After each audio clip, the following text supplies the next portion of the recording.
Hello, I'm Gary Fish. I'm the Maine State Horticulturist for the Department of Agriculture, Conservation, and Forestry. You can see my email and telephone numbers there. And you may wonder, why am I giving a presentation on pesticide safety for invasive plant managers? I was previously the manager of pesticide programs at the Board of Pesticides Control in the state and have done a lot of training on managing risk from pesticides and just risk communication in general. So I've got a lot to talk to you about today, and hopefully this will be helpful to you.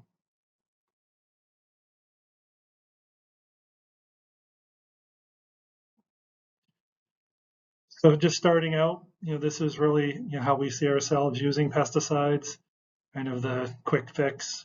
And unfortunately, a lot of people don't really know what they need to do when they're working with pesticides. They don't realize they need to read the label and only use it according to the label directions. And people in the past have made some pretty big mistakes with pesticides. And hopefully, as you learn today, you'll know, better on how to reduce and manage that risk. We certainly have relied on pesticides in the past. That was an actual ad that was in magazines about DDT. We certainly learned a lot about DDT back in the 60s and 70s. And, some of it was real and some of it wasn't real. And, we still have applications of DDT that happen in other parts of the world that actually save millions of lives year after year, especially from some of the mosquito-borne diseases. And we also see basically that people still rely on pesticides. This picture of the Roundup display was something that was taken up in Canada when they basically banned the use of just about all conventional pesticides. And this was a real, stock up in one of the big box stores where I bet they probably sold out. So people, certainly still rely on pesticide. The other thing that I think a lot of people don't realize is, what pesticides really are. The definition is basically any product that is labeled or advertised to manage any kind of a pest, and that could be everything from a bacteria to a deer. And things like bleaches and Lysol and pine oil, those are disinfectants that claim to kill either virus or bacteria or other germs, and they definitely are pesticides and registered as pesticides. Then we have things like weed and feed and Roundup, which are herbicides that probably you would be using in your work to manage invasive plants. We have rat and mouse baits and other things that control rodents and things like that that we have problems with, as well as fungicides or other plant disease controls. What a lot of people think of when they hear the word pesticide is actually insecticides. We certainly have lots of different types of insecticides. Some that might be used by homeowners are things like Sevin or pyrethroids or the typical Raid product or something to control maybe a stinging insect. And then there are organic products or products that are basically allowed to be used in organic agriculture. They're not really organic themselves. Things like milky spore, which unfortunately doesn't even really work, or something like dipel, which is Bacillus thuringiensis, which is also a biological control, or another more common organic product would be something like pyrethrum or spinosad.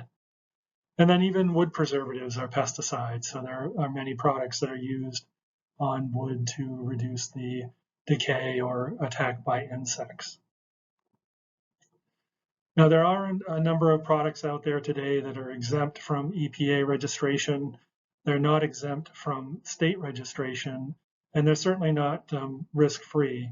Unfortunately, they're exempt from toxicity testing, and a lot of them are made from essential oils or other common chemicals that are used either as flavorings or in other types of topical products that we use on our skin. But unfortunately, the risks are not evaluated, especially for the way that they might be applied. Oftentimes people will resort to these types of products thinking that they're a lot safer, but I don't think they are. I think that there's a lot of potential problems with these types of products, and they're really not tested in terms of you're spraying it and breathing it in. So different types of ways of being exposed to a pesticide, routes of entry, have a lot different levels of risk, and I'll talk more about that as we go along. And there certainly are some of those EPA exempt products that are basically highly toxic. Something like wintergreen oil is certainly very toxic. A very small amount of it taken internally will kill you. It's definitely not recommended during pregnancy, can cause a lot of dermatitis, and it can be a real inhalation hazard, especially for people that have asthma. Any of these products that have really high odors to them can trigger asthma attacks or other breathing difficulties. Cinnamon oil, same kind of thing. It's a powerful skin irritant. It affects insulin sensitivity, and it's also phytotoxic. So if you're not really careful with it, you can kill plants that you might spray it onto. So maybe it could be considered an herbicide as well. And the EcoSmart label that you see there, that product contains some of these essential oils. And again, it's not even tested for all the different types of toxicities, both ecologically as well as human toxicity that all the other conventional insecticides are, or pesticides in general.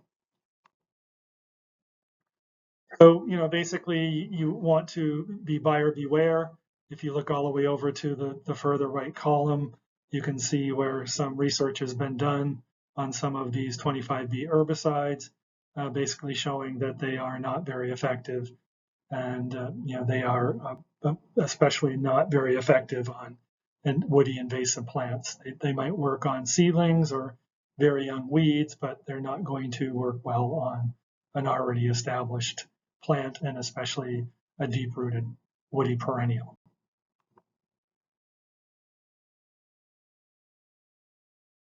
And what about home remedies? You'll read on social media about all kinds of things that you can do to control all types of pests, including invasive plants. And we don't recommend home chemistry at all. Many of the materials used, that they may seem safe because you eat them or use them on your skin, but as I mentioned before, different exposure routes can be much more risky. And if you breathe them in, that's really a situation where you can basically have some problems with some of these products. And if you look at the research that's been done on this, and a great resource is Medline Plus on the web, you can see that even something like eucalyptus oil can be fatal at a fairly low dose. It's a problem for pregnancy and breastfeeding, and it's unlikely safe for children. So again, just because a product is natural doesn't mean it's safe. Don't be misled by that. There are some pest management products out there that are not pesticides, something like insect parasitic nematodes, or if you're using a trap that's not baited with any kind of a toxicant or repellent or something to attract the rodent or something like that, then those are not pesticides. Even if you put like peanut butter bait or something like that, that still doesn't make it a pesticide. And there are beneficial organisms like insects or mites or even fungi that may or may not be considered pesticides. Some of them are registered, some of them are not. And so what does registration mean? Both the state as well as the Environmental Protection Agency register pesticides. It's not a guarantee of safety. It's basically based on a reasonable certainty of no harm, but not risk-free. And you still have to read and follow the label to manage the risk. If you do something that's outside of the label, then all bets are off. You're going against all the research that's been done, and it can potentially be much more risky. So pesticides are brought onto the market over at least a 10 to 15 year period to get registered. They have to look at human health risk. They have to look at ecological risk. They do an economic analysis. It's all transparent. It's all available through the Federal Register or through EPA. And then in some instances, in the end, licenses are required to purchase a product if it's a restricted use pesticide, or in other instances, in many states, licenses are required to use the product. So that can be an issue. When we look at pesticides, we look at risks and benefits. In the past, they used to kind of weigh those two, but as you'll see, that's not really something that happens anymore. So the benefits may be aesthetic. These are probably the most controversial benefits. Something like just having a perfect lawn or a perfect athletic field, or having perfect ornamentals. And maybe that's justifiable in some instances and maybe not in others.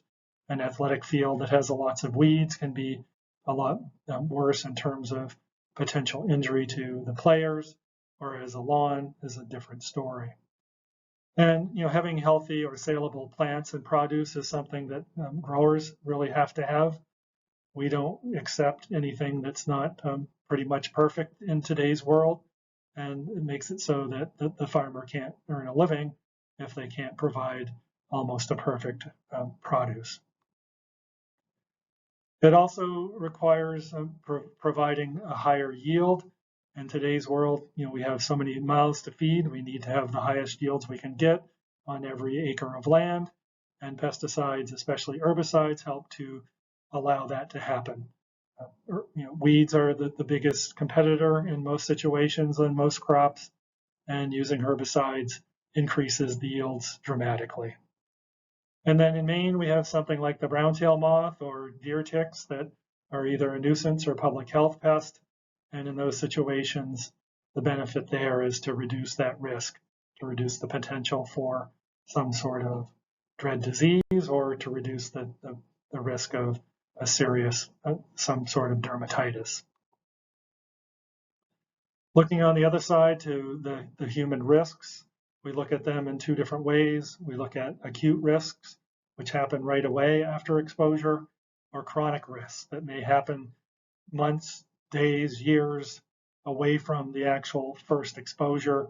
And oftentimes these are more likely to happen with repeated exposures. So acute risk can be anything from a rash to nausea, eye ticks, stomach cramps, and even death if you get too big a dose. So that's something to pay attention to. When you're applying a pesticide, if you get a rash over and over again, you may not be protecting yourself as well as you should be, or maybe you have some sensitivity to the chemical. That all depends on the individual person. Long-term health effects, chronic effects like cancer, birth defects, allergies, organ damage, endocrine effects, those are something that are being tested on all of these products. The registration process will never be perfect. Some of us will have greater sensitivities than others, but generally, if you are following the label directions, those types of risks should be minimized.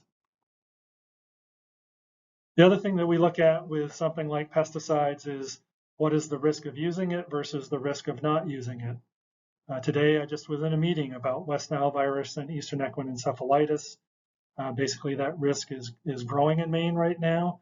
So we have to look at, are there going to be justification to apply an insecticide or some other type of method to control mosquitoes because the potential for human death or animal death is too high. So that's something we always need to look at, is what's the risk of using it versus the risk of not using it. With malaria, often treatments are done, especially around the inside of windows or on walls in Africa, to reduce that malaria potential, because oftentimes, especially children, die of malaria. So there is justification there for that. Or if you're a potato grower, you know that the potato late blight disease, which was the cause of the Irish potato famine, is always out there. There's a big threat from that. And if you don't manage it, you lose your entire crop. So it's something that, the risk of not treating is very great. And in some instances with Lyme disease, it can be as well. So if we don't protect ourselves with repellents, which are also pesticides, then there is a potential that we might get tick-borne disease. And there's not a lot of research to show that actually spraying around a yard is very effective in reducing disease. What really is very effective is using repellents and doing tick checks. And that's what's the most important with that. So how do they determine these risks? It's pretty cruel and unusual punishment because they use many different types of animals and organisms to do the testing.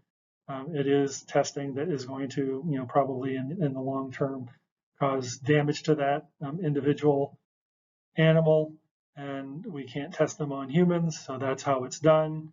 And basically they do both short-term and long-term exposures to try to figure out if something is going to cause an acute effect or one of those long-term chronic effects. And they are looking to see subtle changes in the organism, both internally as well as externally, to see if certain exposures are going to cause potential effects. And then the EPA collects all the data that comes from that research, and they do a risk assessment. Prior to 1996, it was basically a risk versus benefit kind of equation. And in some instances, that allowed some things to be on the market that were maybe more risky than we want to have. In 1996, Congress passed the Food Quality Protection Act. It's one of those rare cases where it was unanimous in both the House and the Senate. And basically, that law required EPA to look at aggregate and cumulative risk. So they had to look at what are all the exposures you might get from the same active ingredient or same ingredient family from the garden, from your food, from your water, from use inside the home, from use on a pet. So they had to look at all of those exposures. And then they also had to lump together all of the organophosphates or all of the carbamates or all of the pyrethroids. So any type of pesticide category that would have the same effects on a human or the environment, they had to look at those exposures, cumulatively and aggregately. And that started in 1996. The first 10 years, there were a lot of pesticides that either could not meet those requirements and were taken off the market, and others had their labels drastically reduced, where there may have been uses for multiple crops in the past. Maybe it only went to one crop, or in other instances, it required that the labeled rate be reduced or the number of applications reduced. Basically, they needed to get those risks as low as they possibly could. It also required that they look at exposure and effects on children, on people with challenged immune systems, with pregnant females, all of those real sensitive types of populations had to be accounted for. And in many situations, they had to add 100 or 1,000 or 10,000 time additional safety factor to allow that product to be used. And that's why some of them went off the market and others had drastically reduced rates or numbers of applications that could happen in a season. So basically what they do is they look at all types of exposures, applicator exposure, bystander exposure, exposures from food, from drinking water, other types of random exposures. And that's all tallied up for children and adults across your whole lifespan. And then they add all of those risks to what's called the risk cup. And once the risk cup overflows, that's when they go back to the manufacturers or the registrants and say, you've got to change your labels. You've got to reduce overall exposure in order to get the risk below the standard. They also look at, what kinds of ecological risks there are from drift, how soluble the product is, does it move in the soil, does it volatilize? A lot of herbicides at high temperatures can volatilize and either cause damage to other plants, non-target plants, or potentially be inhaled by the applicator. And then they need to look at the half-lives, the breakdown rate, and what happens if it's ingested. Is it absorbed through the skin? Is it breathed in? Can it accumulate in the body? And are there exposure differences across all different life stages? So both for humans as well as for other organisms.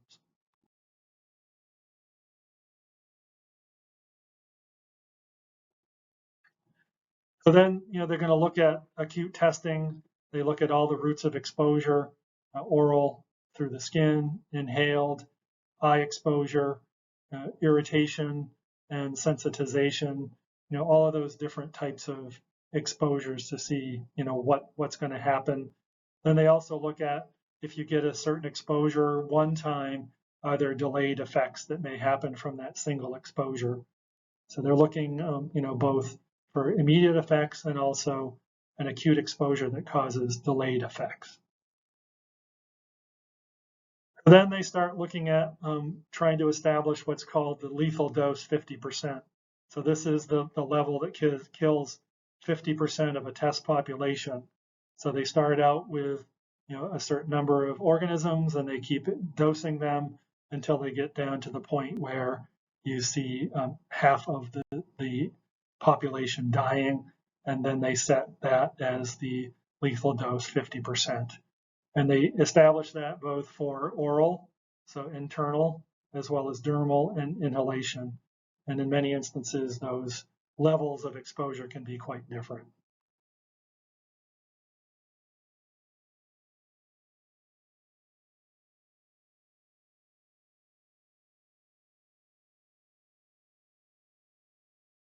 So then they're also looking at, what kinds of sensitivity are there in the population.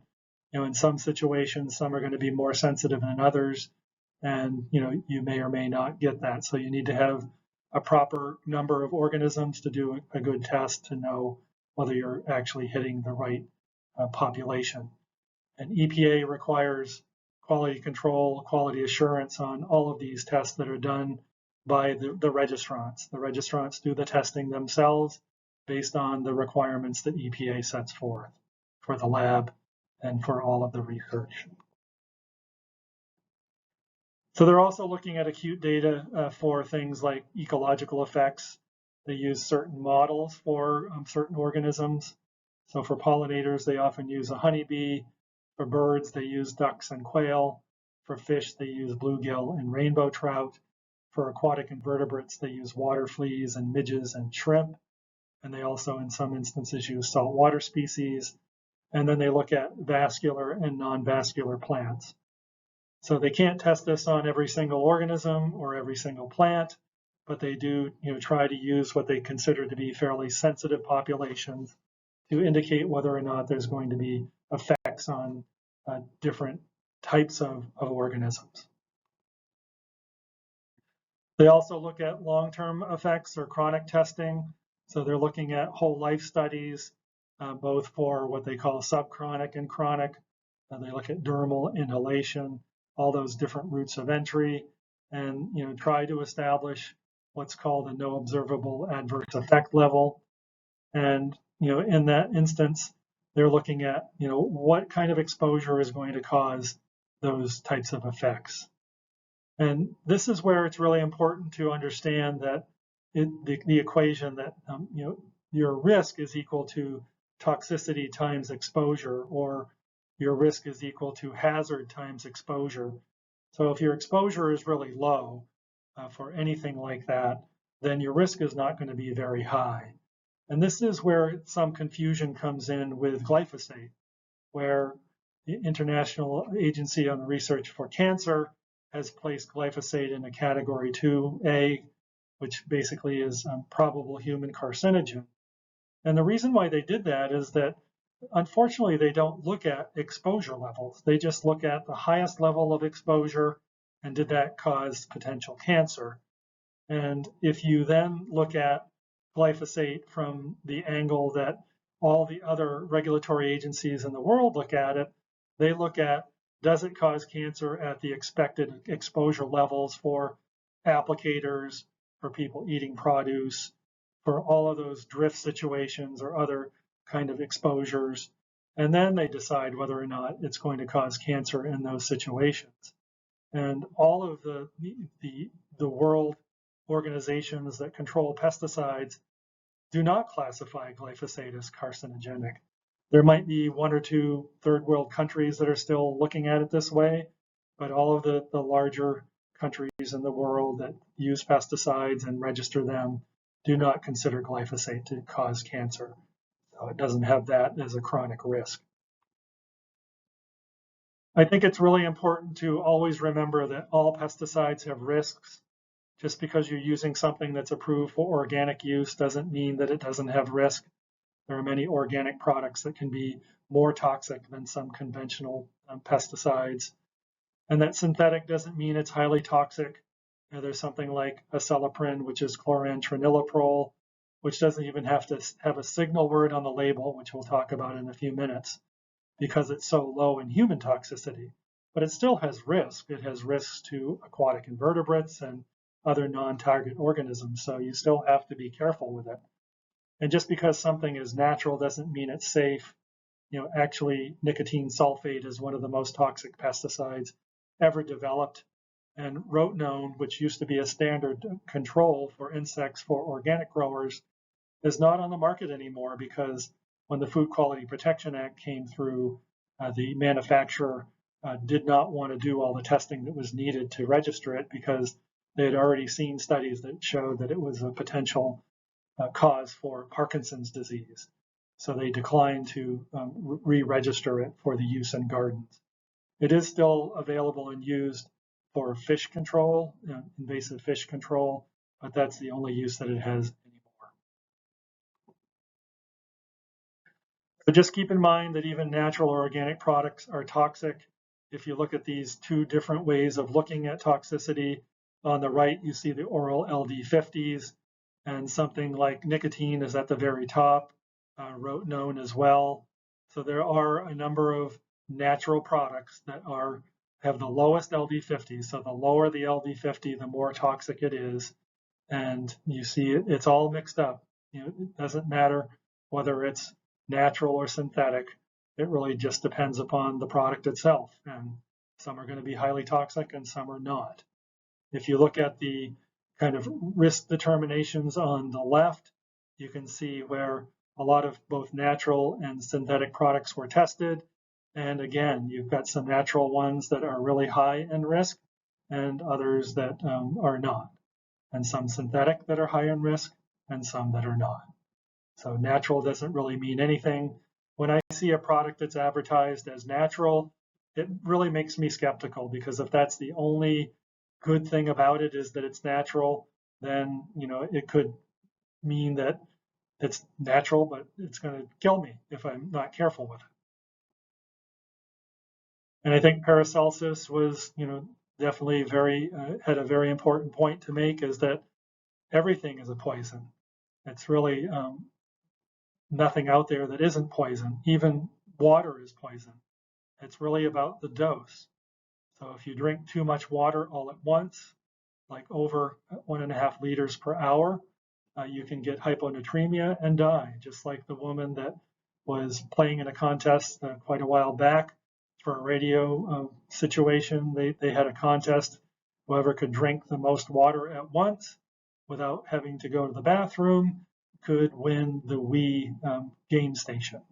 And she won, but she basically had heart failure on the way home because hyponatremia is basically where all of the salts in your body are washed away by drinking too much water, and that takes the electrical current away from your heart, and your heart fails. So water is a poison, just like everything else. It really depends on the dose. When we look at hazards or toxicity, basically there's lots of different things that can happen from any chemical exposure, both natural or synthetic. Everything from convulsions to tremors or diarrhea, vomiting, death, all of those things can happen.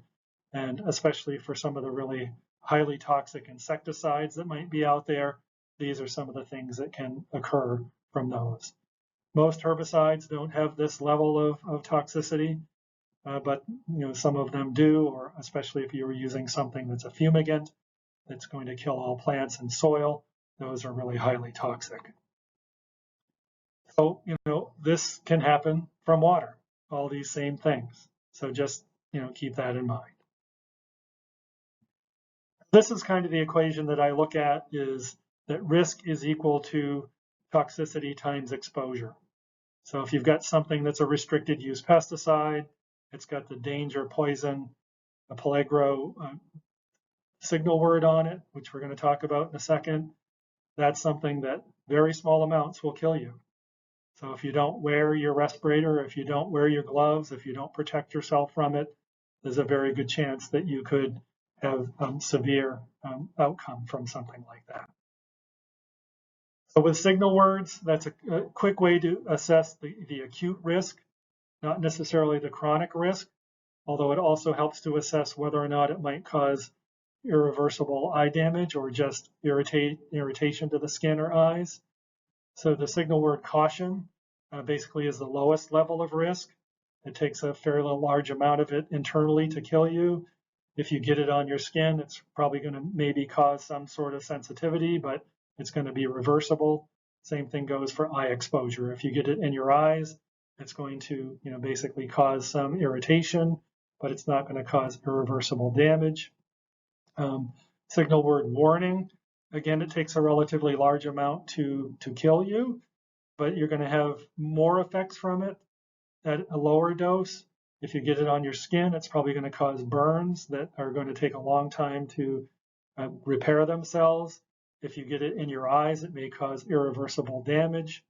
And then with danger, that's definitely going to, be irreversible skin or eye damage and or, some sort of level of high toxicity at lower levels, especially if it's danger poison as well.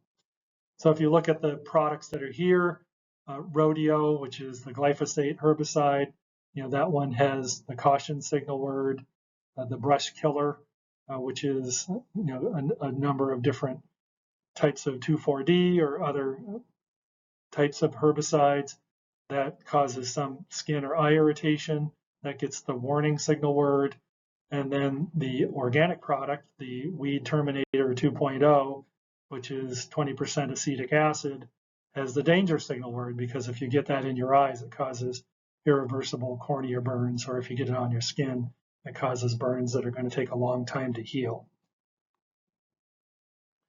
The other thing to think about is the type of formulation. So that can really change the level of risk that might be accompanied with using that product. So if it's a granular product, it's going to have less dust. It's going to have fairly low active ingredient. So the potential for exposure is much lower. So the risk is lower. If you're using ready-to-use baits, gels, or liquids, because it's ready to use, it's already been diluted, it's going to be lower risk.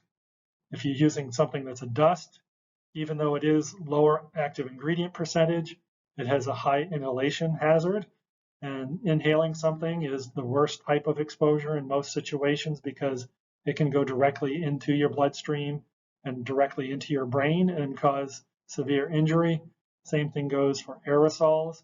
I don't recommend using dust or aerosols at all unless there's no other alternative. I especially don't recommend using aerosols at home, especially if you have children or others in the house that have asthma or other breathing difficulties, because when you spray an aerosol into the air, fine particles will hang in the air for days in some instances. And then wettable powders and liquid concentrates, they're fairly high in active ingredient percentage, so they have a much greater level of risk unless you really protect yourself. You can also reduce exposure by using targeted treatments. So for something like herbicides, if you were using plant injection like you can with knotweed, where you inject the herbicide into the stem, that's going to be very low potential for exposure unless something goes wrong. If you're doing a cut surface treatment where you're just using a brush and brushing on a small amount of active ingredient, that's going to be, again, very low exposure, relatively lower in overall risk, as opposed to broadcast sprays where you might have drift that comes back onto you, or you might be inhaling small fine particles. That is going to be a much higher level of risk. So how do you reduce that risk even further? You need to wear personal protective equipment. So this mouse, maybe he's going to get some help from that helmet, maybe not. But you need to wear the appropriate personal protective equipment that's required on the label. And I emphasize required. If the label says to wear gloves, if the label says to wear goggles, if the label says to wear a coverall, you need to wear that. If you're not wearing that, then you're basically breaking the law. It's required by federal law, as we'll hear The label is a legal document that requires you to follow it.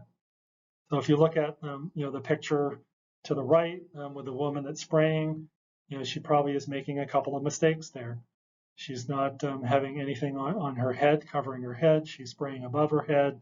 And then if you look at her sleeves, they're not long sleeves, so she has an exposed part of her arm there. And maybe she needs a respirator or dust mask, or maybe she doesn't, and maybe she should have on goggles. My recommendation is anytime you're applying or mixing or loading any pesticide, ideally that you wear gloves and goggles, long sleeves, long pants, and if you're spraying above you, some sort of head covering, and also waterproof shoes. And again, the PPE recommendations, they come from the label, and they're not just recommendations, they're requirements. And then the other thing you need to think about is, as they've developed these labels, they're trying to figure out what is the exposure level that you can be relatively safe from. So they're looking at what is the no observable adverse effect level. They're looking at what's your margin of exposure based on the estimated dose that you're going to get from certain things, either from mixing or loading or from spraying. And if that margin of exposure is over 100, it's considered acceptable.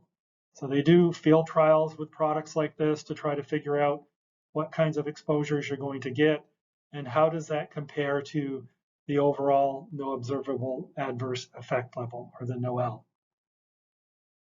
So if you look at something like this where the NOAEL is 75 parts per million, the estimated exposure dose is 50 parts per million, the margin of exposure is 1.5, so that's not acceptable. So if you add long sleeves and long pants, then it goes up to 15. So again, not really acceptable. If you add better gloves, especially gloves and a coverall and a head covering, that gets it up to 150. So then that's where they would establish the requirement for personal protective equipment for that product, that you can't have just short sleeves and short pants and not very good boots. You can't go without gloves. You need extra covering. So all of those things would then be required on the label. And basically they look at how is it going to be applied. If it's going to be manually pressurized or mechanically pressurized, they're going to look at what are the potential exposures there.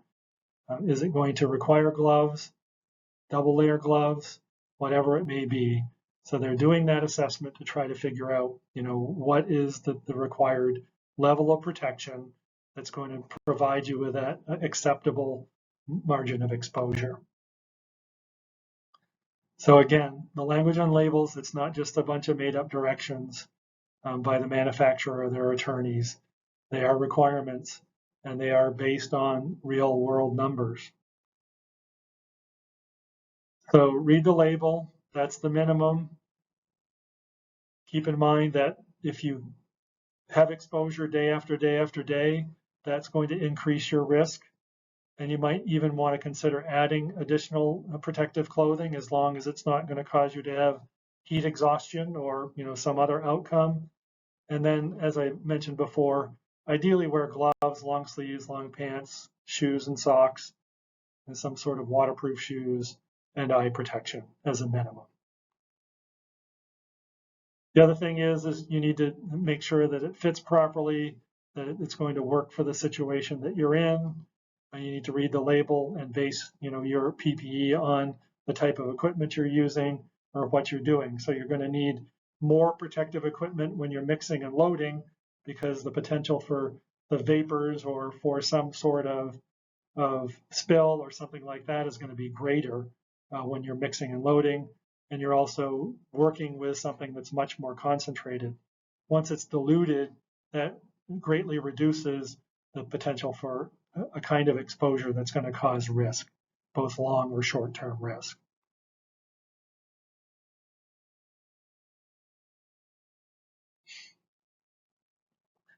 And then, just kind of to emphasize the importance of gloves, your hands, are only 5% of your body's surface area, but they're 60 to 80% of your exposure.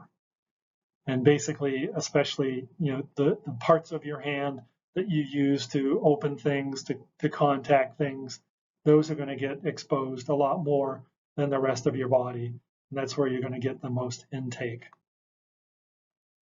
So switching from human risk to ecological risk, you can see that there's all kinds of different potential problems that are out there with pesticides, especially if they're not applied properly, where they can leach into the groundwater, they can run off into the surface water, they can actually be taken up into the clouds and come back as rain. There's so many different risk assessments that need to be done to try to understand what the total ecological risk is going to be from application of a pesticide. They're also looking at bioaccumulation. That was a huge problem, biomagnification, back in the 50s and 60s with products like DDT or dieldrin or aldrin, which had such long half-lives, they didn't break down, but they were also fat soluble, so they were taken into the organism and then magnified as they went up the food chain.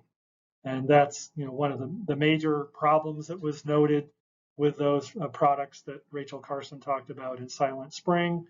We needed to get rid of those, and we did after EPA was started in the 70s, and they started really looking at the overall risk of pesticides and doing the research that needed to be done to understand those long-term risks. So Silent Spring is something I recommend everybody read. It gives you a good background on what happened after she wrote the book. It took care of a lot of those really big problems that she was concerned about, especially with products like DDT, as I mentioned before, and their biomagnification. And basically the earthworm having a dose, the bird eating the earthworms, many earthworms getting a bigger dose, that bird being eaten by another bird, getting a huge dose all at once, and maybe that bird getting eaten by another bird at the top of the food chain and getting a really huge dose. And that's why our eagles, our bald eagles, were very rare when I was a child, because they couldn't hatch out their eggs. It caused eggshell thinning. But as soon as we took those pesticides away, as well as some other chemicals that were used in transformers and things like that, now eagles have recovered to the point where they're not even listed as endangered species anymore. We need to look at persistence. That's the half-life, and that was the problem with some of those products.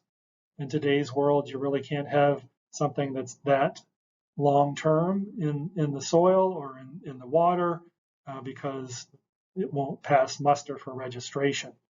And basically, generally after the fifth half-life, that's when you get to the point where there's less than 3% that remains. So if a half-life is just a few days, it's going to break down very quickly. If a half-life is like 90 days, it may take a whole year before it gets to the point where it's fairly low in overall exposure risk.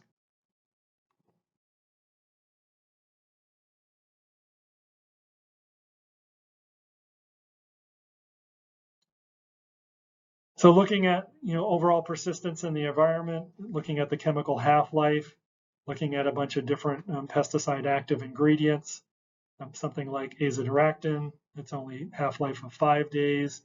Something like chlorantraniliprole can be up to over a year. So those two things, they're going to break down very differently in the environment. Something like glyphosate, 1 to 68 days. So it's going to break down fairly quickly. After a year, it's going to be pretty much at a very low potential exposure in the environment, as opposed to something like DDT, which was 50 years. And you need to look at the half-life both in the soil, on the plant, in water. It can be very different. And as was shown before, after 5 half-lives, you're down to 97.5% degraded. So there are other pesticide risks out there and other ways to get exposed, either through drift, water contamination, through improper storage or disposal. All of those are a potential risk to humans and the environment. If we look at drift or off-site movement, It can happen in different ways. It can happen through actual physical droplets that are blown away. It can also happen from volatilization. Other offsite movement might be runoff. So if you look at that infield for that athletic field, you can see where they must have had a heavy rain right after they applied the product, and it just moved off-site onto the grass and killed the grass.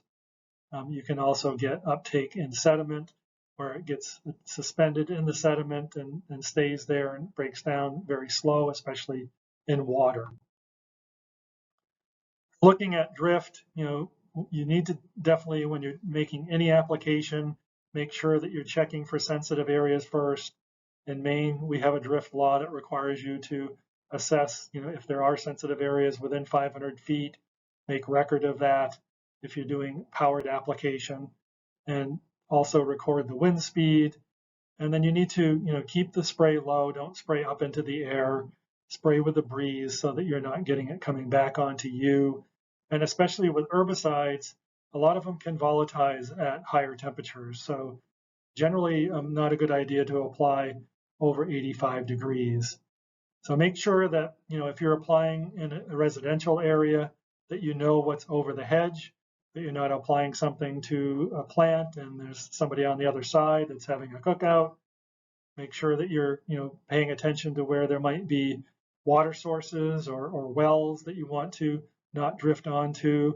And then if you look at the grape leaves below, that's an example of where a herbicide was applied near those grapes and it volatilized and just drifted off onto that crop and caused that kind of damage. And then in some instances, it's obvious when drift has not happened. This is not drift. This is where somebody applied the improper product with probably a drop spreader and didn't realize what they were doing. And you can see very tight lines as to where it was applied. So with something that's granular, the potential of drift is much lower, as opposed to maybe applying an herbicide with a mist blower, where you've got really fine spray, really fine droplets. Those are going to have a much greater potential to drift off very long distances. The drift regulations require, if you're doing powered applications, so if it's a powered backpack sprayer that's got a motor, if it's motorized in any way, or if it's pressurized by more than just hand pumping, then you have to assess weather conditions. You need to look at wind speed and direction. You need to figure out if there's a temperature inversion. So basically not spraying when it's dead calm. It needs to be between 2 and 10 miles per hour on many labels. That's the requirement. You need to look at, having the wind blowing away from the sensitive areas, not blowing towards them. You need to look at temperatures, and you can't spray if the wind exceeds 15 miles per hour for any pesticide in Maine if you're using powered application equipment. And as I mentioned before, you need to record all sensitive areas within 500 feet of the target area. You've got to minimize exposure to humans and animals. You've got to stop if unprotected persons start to come into the spray area or where there might be drift occurring. Neighbors, they can consent to drift if you think you need to do an application and it's not going to hurt anything on the other property and the neighbor consents to that, that's okay. The label has to always be followed if it's more restrictive, as I mentioned before. Many labels today say it's only legal to apply when the winds are between 2 and 10 miles per hour. 2 miles per hour because in dead calm, often there's a temperature inversion. And when you make those fine droplet applications, those droplets can actually hang in the air. And then as the inversion moves away, can take those droplets and deposit them even miles away. Really important in that situation. So follow that label. And in some instances, developing a drift management plan can be helpful for your company as well as for anybody that's doing application under the supervision of a licensed applicator. And then in certain situations, if you're applying where there's going to be sensitive areas, you can potentially get a variance from the law that will allow you to do an application that might otherwise be not permitted. Pesticides can leach into groundwater. Years ago, there was a lot of monitoring for atrazine, which is an herbicide that is used on rights of way as well as in some types of corn production. And it was a relatively leachable product. And the labels have changed dramatically since that time.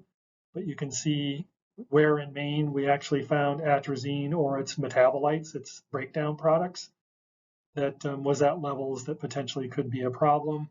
And sometimes in people's wells where the wells had to be filtered. Fortunately, that product has been primarily replaced by glyphosate, which does not leach into the groundwater and has a much lower risk profile. So studies are done to look at runoff as well. So runoff and leaching can both be a problem. Runoff is where the pesticides is moving across the surface and potentially getting into water bodies. It can be dependent on the chemical. So some chemicals are much more soluble than others. Others are very likely to be bound to the soil.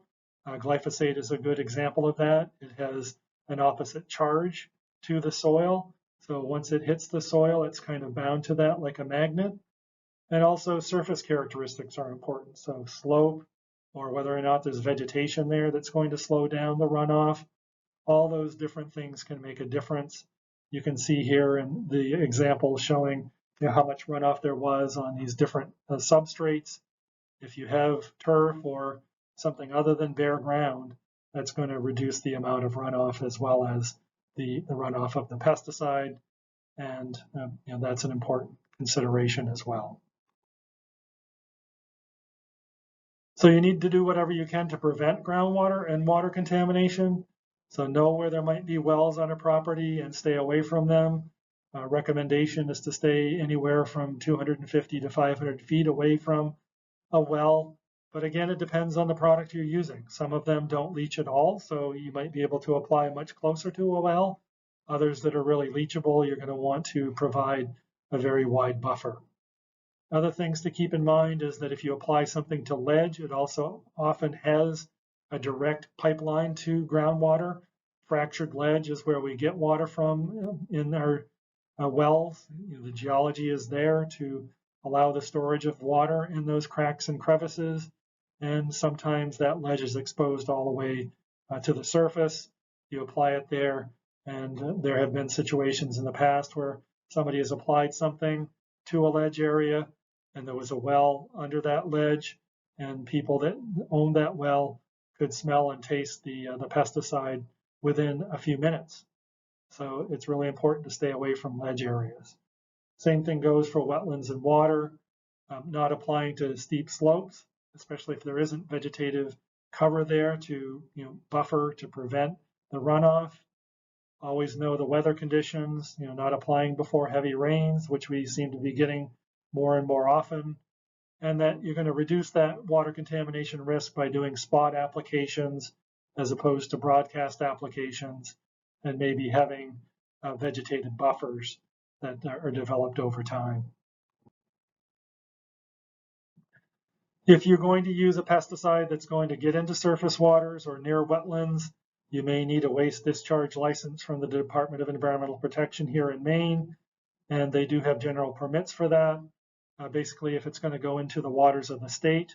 So if you were treating for aquatic weeds or something that's emerging from the water and you're going to get the pesticide directly into the water, you need to have one of these permits. And waters of the state include things like lakes, ponds, rivers, streams, marshes, wetlands, and any water that connects to them. So it could include groundwater.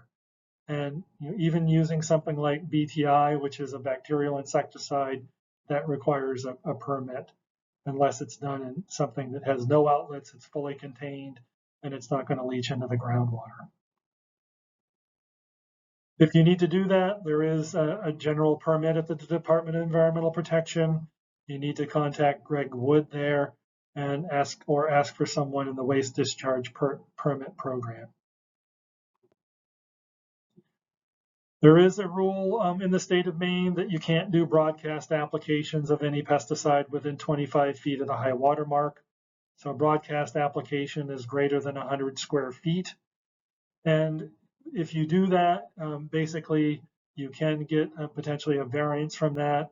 It would have to be spot treatment directed away from the surface water and directed at a specific pest organism and with minimal deposition to non-target species and areas.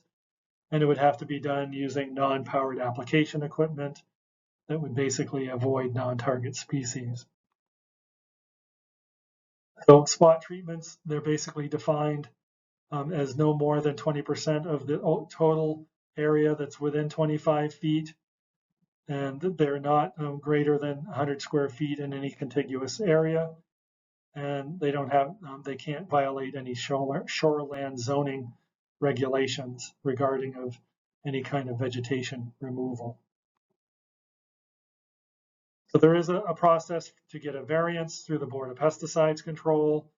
There's a lot of vegetation management programs that apply for these variances, both from the water protection as well as from the drift rules.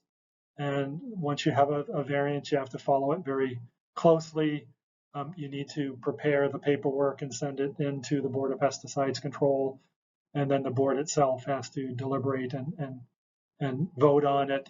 If you're doing applications that are within 25 feet, you're probably also going to have a very stringent plan that's going to show you're going to revegetate and make sure that you're not continually having to come back and retreat those areas. In terms of risk from storage, ideally you only buy what you need and use it up, so you don't have to store pesticides. You definitely always want to keep them out of reach of children, as all labels will say. You want to keep them locked up. You want them to stay in their original containers. That can be a real high risk if you put them into some other type of container and someone doesn't know what it is and they get exposed in it that way. And ideally to never store pesticides in a basement where you can have a flood and contaminate groundwater. Ideally they're in a surface shed that is protected from floods or something like that.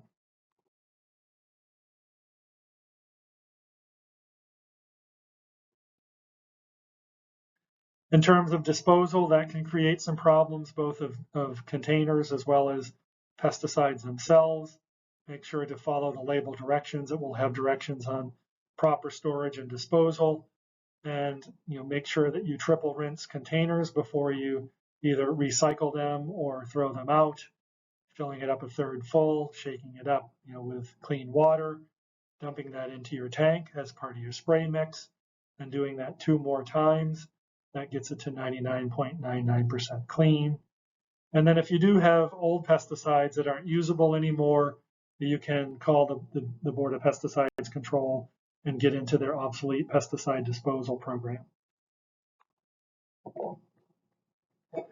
So now I want to just talk about pesticide labels. Again, the label is the law. Unfortunately, some of them are very small type.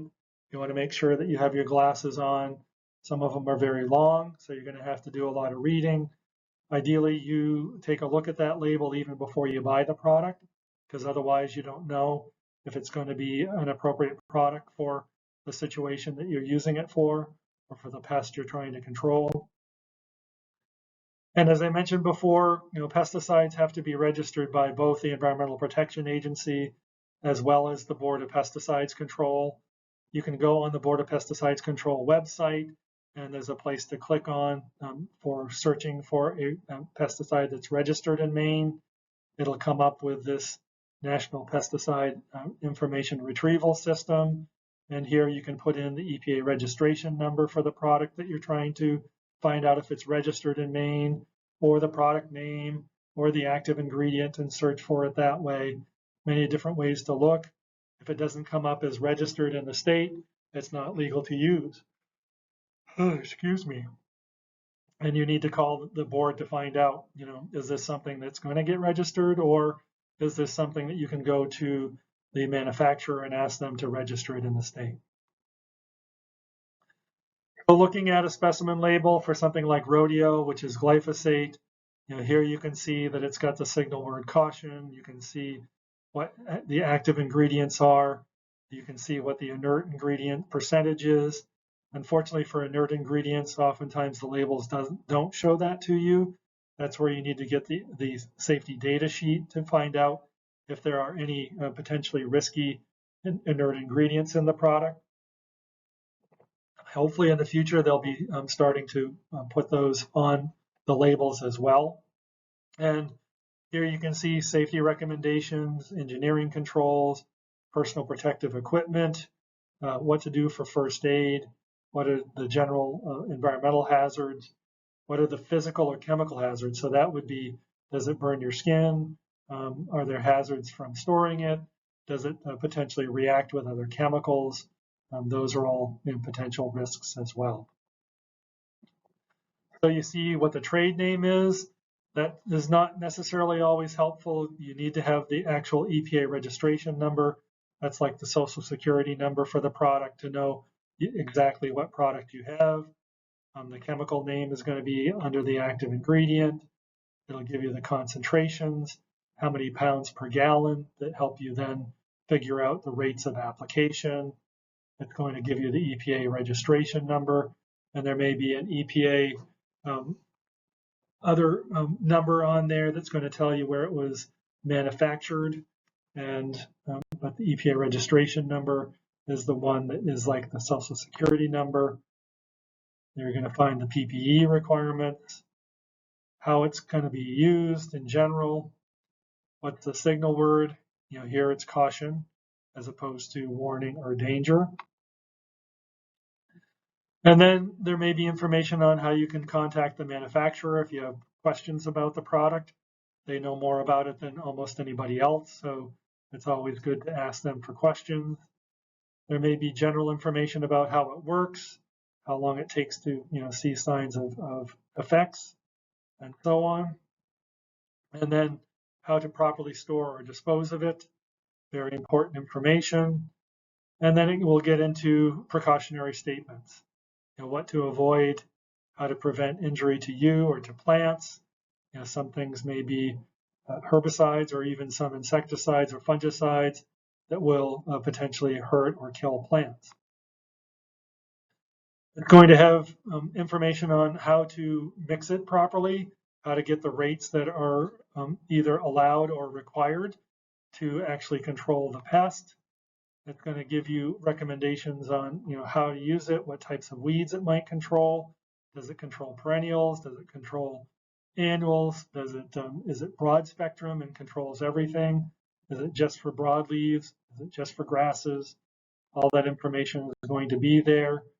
It may give you very specific recommendations on what it's going to do, how it's going to work, what it's going to work on. Can you use it in aquatic sites? If it doesn't say you can, then you can't use it. Basically in Maine, the label has to provide you with a very specific site in order for it to be legal to use on that particular site. And it will give you control recommendations for those different sites. If you're going to use it on a gravel site versus a clay site, or if you're going to use it on a lawn versus on a bare ground area. It'll give you tank mixture information, how much per 100 gallons, or how to get to a specific rate, because as you go further into the label, it's going to give you information about how to use it on that particular plant, to control that particular plant, and whether it's useful on aquatics. So if we look at a very specific label, Weed Terminator 20, which again is the acetic acid or vinegar biopesticide. You can see it has the signal word danger, Allegro, because it causes irreversible skin and eye damage. It tells you it's non-selective, so no matter what plant you put it on, it's going to kill that plant. It's not for use in some situations, and it gives you what's the pounds per gallon and all of that information, how much is in the container, and so on. So if we look further into the label, it's going to give you information on what what you can use it on, what weeds it's going to work on, how to apply it properly, and so on. So it's important to read the whole label, read it carefully. It's going to tell you whether or not it's going to control a deep-rooted perennial versus a new seedling or something like that. What protective equipment to wear, all of that information you find on the label.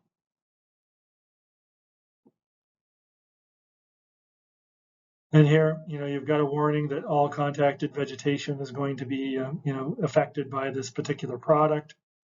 So you want to, be especially careful with it. Spot treatments versus broadcast treatments, how to use it on turf and ornamentals versus crops, and so on. Timing of applications, when it's going to work, the best in terms of how it's used, what weeds it's used on. All that information is going to help you to use the product more effectively. And oftentimes it'll give you information on the warranty, whether or not you can then go back on the company if it doesn't work as advertised.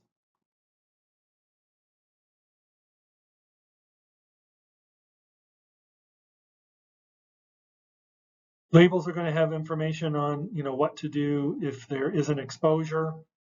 There may be signs and symptoms that you often will see early on from any chemical exposure or pesticide exposure.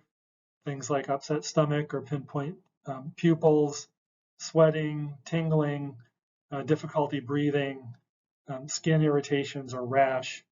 All of those things could potentially be a situation where you need to call 911 to make sure that a person isn't having like an anaphylactic reaction or a reaction to the chemical because they're sensitive to it, or that they've just gotten such a big dose that it's going to be toxic to them. And again, there's going to be, some people out there that are going to be much more sensitive. It's really response to chemicals is very different between and even within people. So depending upon how you're exposed to it, how much dose you get, there can be some people that even just a whiff of it is going to have a severe reaction in them, whereas others they're going to be more tolerant and they can withstand much greater dose of the pesticide. Personally, my wife was very sensitive to chemicals, and even very small doses would cause her to have both physical and psychological reactions. And just because someone has a psychological reaction, that can manifest itself as physical reactions, and those are just as bad as anything else. Don't discount those. So making sure that you are reducing exposure by having proper work clothes and then laundering them properly, always wearing fresh clothes every work day. Ideally, in some instances, if you're going to have a lot of treatment going on, you might want to consider a uniform service, having showers available so when someone comes in from the day, they can clean up right away. You want to make sure that you're laundering properly, basically in hot water with strong detergent, making sure that you are rinsing out the machine after you wash the potentially exposed garments, especially if there was a spill or something like that. Then ideally hang them out on a line to dry or have a dedicated dryer for something like that, because if you do get the chemical into the dryer, it's very hard to clean it out. And basically don't mix work clothes with any other family laundry.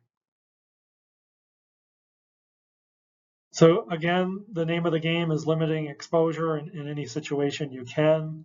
The greatest chance for exposure obviously is going to be when you're mixing and loading, when you're working with something that's more concentrated.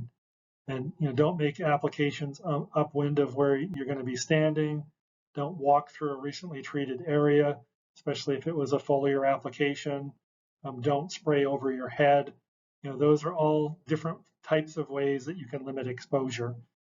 For instance, if you're going to try to control knotweed, what a lot of people will do is cut it, let it grow fairly tall, cut it, let it grow up to about knee height, and then treat it instead of treating it when it's really tall where you have to spray over your head. You also want to always, wash your hands before eating, drinking, chewing gum, using tobacco, or going to the toilet. Especially if you're touching yourself in your private parts, those are very absorptive. They're going to take in a lot more of the pesticide chemical. Other places that are very sensitive are the backs of your hands, your neck, your ears, your armpits. Those are all areas where you're going to absorb more chemical. One of the things that you can do to reduce exposure is to use an herbicide dye, so you know where you've treated, so you're not walking through it. You can see where the spray is going. And then it's really important to read the label carefully. Some products that are also for agricultural use are going to have what's called restricted entry intervals on the label, which you'll find under the agricultural use requirements. Other labels are just going to have re-entry restrictions. In all situations, basically as a worker that hasn't been trained as an applicator or as what's called a pesticide handler, you're not allowed to go back in those treated areas until the restricted entry interval has expired or the re-entry interval on the label has expired. So always need to wear long sleeve shirts, long pants, shoes plus socks. There are entry restrictions even for non-worker protection standard users. And oftentimes it will say, for application on rangelands, grass pastures, non-crop lands, do not enter until the treated areas have the sprays have dried or the dust has settled. And that's pretty much always the bare minimum, is until the spray has dried or the dust have settled. In Maine, some applications require posting. It doesn't hurt to have posting. There's also posting requirements if they're being used in agricultural situations to post the area during the restricted entry interval before workers can enter again safely. And if you are posting like for a certain type of turf application or something like that, you need to make sure that you're putting out the appropriate signs, that they're easily seen from all points of normal ingress. So, using common sense where someone might normally enter the area, it needs to have a phone number on the sign that can be answered by someone who's going to, pick up, giving, quick, meaningful answers and provide information about the application that was done on that same day. You may need to, post for sidewalks, for trails. In some instances, if you're making an application that is being done in an area open to the public by someone that is not a licensed applicator, because in almost all situations, if you're using a pesticide of any type in an area open to the public, it requires a commercial pesticide applicator license unless you close off the area for 7 days. And that means, really making sure that nobody enters that area for 7 days after the end of the reentry period. And in that situation, you need to have, really good signage to keep people out. And, basically, you want to make sure that you are appropriately putting out postings. And in some instances, you may need to use more than, just a posting. You may need a kiosk. You may need, other signs for areas that are frequented by the public. And you have to post those signs for 48 hours. They have to be conspicuous. They have to have print that's big enough for people to read. And in other instances, you may want to provide public notice through a website, a listserv, or other types of publications. So if there is a poisoning, make sure that you have these numbers available for all licensed pesticide applicators. These numbers are on the back of your pesticide license. So for the New England, Northern New England Pesticide Poison Center, the number is 1-800-222-1222. And the National Pesticide Information Center, if it's a non-emergency situation, they can provide you with lots of information about pesticides, what they are, how they're registered, what their risks are, what are the long-term health effects if you're getting overexposed to them. All of that information is available through the National Pesticide Information Center. And with that, that's all I have to provide for you today. Again, if you have questions about any of that, please feel free to either email me at gary.fish@maine.gov or call me at 207-287-7545.